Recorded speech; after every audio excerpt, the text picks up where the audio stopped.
Is the energy still high? No, I'm going to ask that one more time. Is the energy in the room still high? Yes. Well, I hope you're all feeling suitably full, but not too full, mind. No afternoon naps, no snoozing up in here this afternoon. We've got some brilliant discussions and panels that we're going to wow you with throughout the duration of the afternoon. So our next session, our session to follow after lunch, is all about From Fields to Screens, the convergence of sports, media, and social networks in the tech era. And I'm just going to take a pause for a moment just to ask if you could keep the noise down. Thank you.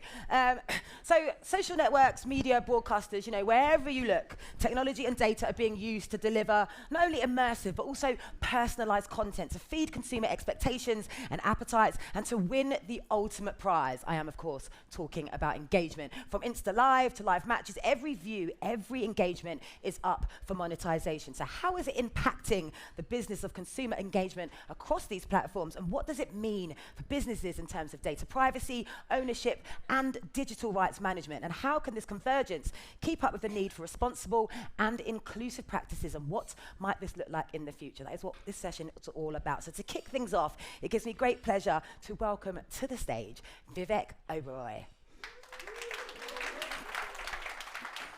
Hello. Good to see you. Yeah, I'm good. How are you? I'm well. So you've had a great week at IGF. I have. It's always a great week. Yeah. In the service of Lord Ludlow. And I believe you've been at 10 Downing Street this week as well. That's right. Yeah. I went to be the second most powerful guy in the room. So we're only going to have a quick brief chat, but how is best to introduce you? And I noticed I just kept your name there, no intro. But actor, philanthropist, serial entrepreneur, investor, you're a man with many, many hats. What's the best way to describe you? Priyanka's husband. Good answer. Okay, so media convergence, it's everywhere. How are you using this convergence in your businesses as a practical use case? Well, let's give an example. If I wanted to start a company, say 5 years ago, 10 years ago, it was a process of 5 years of brand awareness, building trust, and then going and asking a consumer for their money to buy my product. It's a long process. But today, that 5 years has become 5 minutes because you already have a world full of KOLs, right? And these key opinion leaders, they have their own followers. That's their equity. That's what they're holding. They've already built their trust. They've already built their reputation. They've got people following them in terms of new trends, products, ideas, ideologies even, political ideologies. So you take a practical case like Solitario, my ethical jewelry brand that I wanted to launch because I was very excited about the tech with lab-grown diamonds and lab-grown precious stones. So went passionately behind it. In 18 months now, using KOLs, not only did we get great traction online, cost of customer acquisition was really, really low, and we didn't have to go blitzkrieg with media, right? It was very targeted media, looking at financial numbers and KOLs that would be able to deliver in those regions, very focused on the space that we are, right? So it's got to be jewelry, fashion, but at the same time, it's got to be people who are interested in sustainability, ethics, stuff like that. So it's very easy to narrow down with that.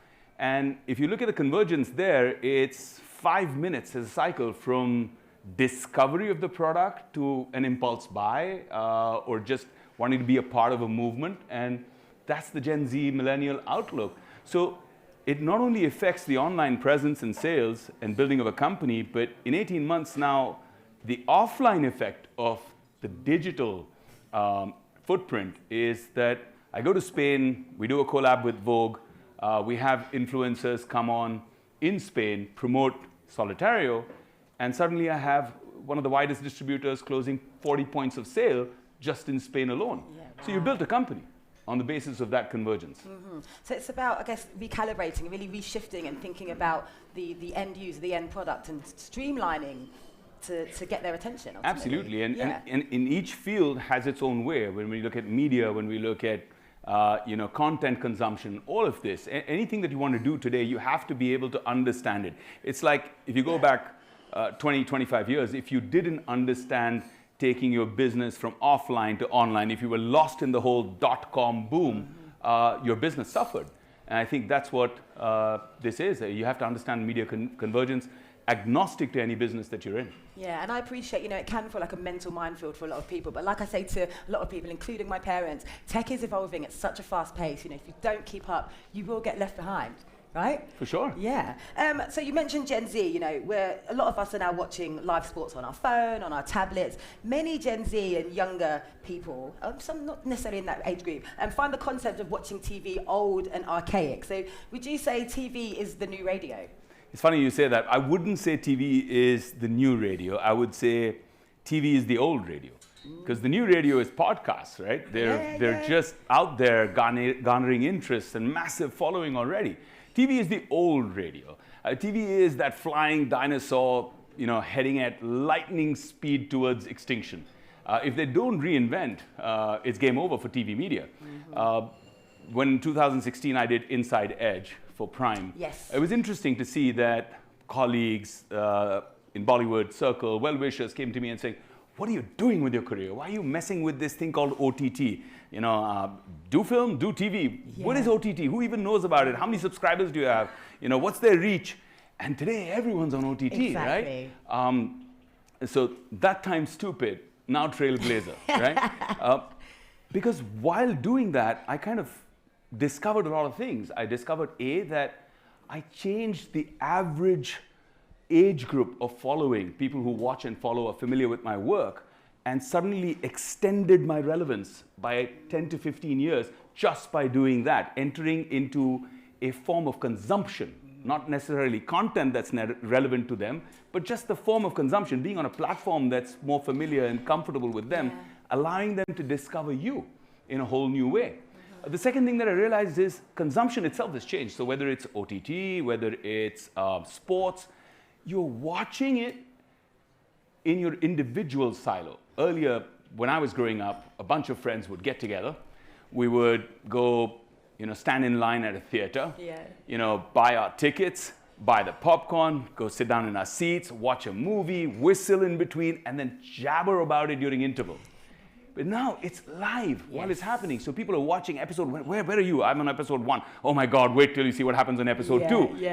And that's the way they engage. That's the way the conversation moves. And then from there to moving into fan bases, forums, creating a clique almost, right? Creating a community. And then that community is being further commercialized and optimized by content creators and merchandise creators. Yeah, I think there's this, inherent fear, I think, with some people to dip their foot into the deep end and be one of the first people to try it. But you were living proof that doing that and thinking outside the box has successful results. Well, if you think convergence is the future, you're living in the past. I think it's here already. It's happening as we speak, and you have to jump onto the bandwagon or get left behind. Yeah.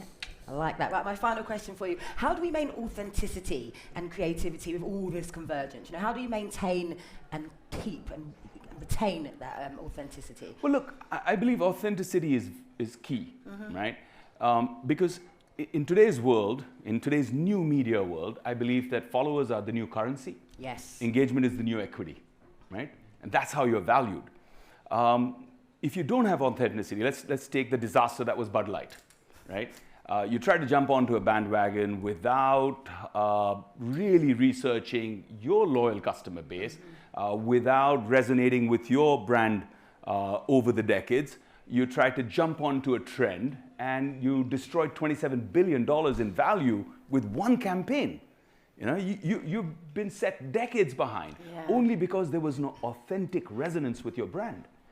And that is key. Authenticity is absolute key for brand resonance. Yes. Thank you, Vivek. Picking your brain. You're going to stay on stage for our panel, I believe. Right. You look shocked, but you're staying on stage for our panel.